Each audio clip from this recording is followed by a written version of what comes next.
Imagine a phone that charges in 5 minutes and stays powered for a week, all without ever heating up or posing a fire risk. Getting to that level of performance requires crossing a specific chemical threshold. After decades of steady improvement, we are now approaching a point where our current battery chemistry simply cannot give anymore. Engineers are calling this the lithium limit.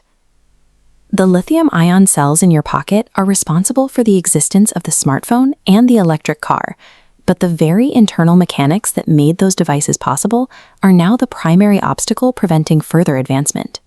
Moving past this plateau requires a transition away from the volatile chemistry we've relied on since the 1990s. To see why that transition is so difficult, we have to look at the history of portable power. A century ago, we relied on lead-acid batteries. They were heavy, bulky, and filled with liquid, perfect for starting a car engine, but impossible to carry in a pocket. The arrival of lithium-ion changed the scale of energy. It offered high energy density in a small package, which is exactly what allowed the first laptops to detach from the wall.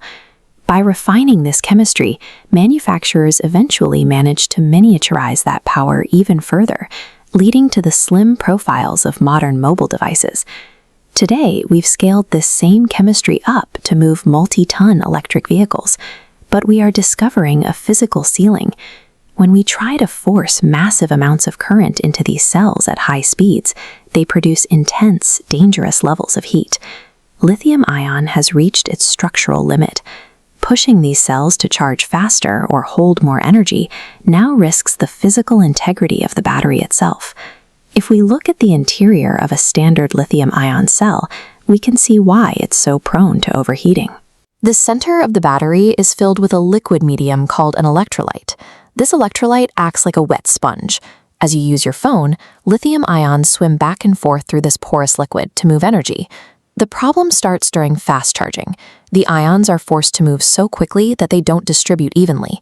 Instead, they pile up and form rigid, microscopic metal spikes called dendrites. Because the center of the battery is a soft liquid, those metal spikes can easily pierce right through it. Once they reach the other side, they create a direct short circuit, which leads to a fire.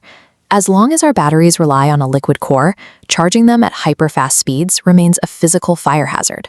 Solid-state technology fixes this by removing the volatile liquid from the battery entirely. Engineers replace that liquid sponge with a thin, solid layer of highly engineered ceramic. This ceramic is designed to allow ions to pass through it effortlessly, just like they did in the liquid, but without the risk of a spill or a leak. Most importantly, because this layer is a hard solid, metal dendrites cannot pierce through it. They hit the ceramic wall and flatten out, making a short circuit physically impossible. This single material change turns the battery into a stable solid, which allows for charging speeds that were previously too dangerous to attempt. If the ceramic design is so much safer and faster, you might wonder why these aren't in our cars and phones yet. The science is proven, but the hurdle is now a matter of industrial scale. Moving from liquid chemicals to solid ceramics is an incredibly difficult manufacturing shift. We can't build these in traditional factories. Producing solid-state cells requires massive, multi-billion-dollar cleanrooms that function more like semiconductor labs than battery plants. These ceramic layers are stacked with atom-level precision. In this environment, a single speck of dust can ruin the entire cell, so the precision required is some of the highest in any industry. Perfecting this production process is currently one of the most significant engineering challenges in the world, but the momentum is building.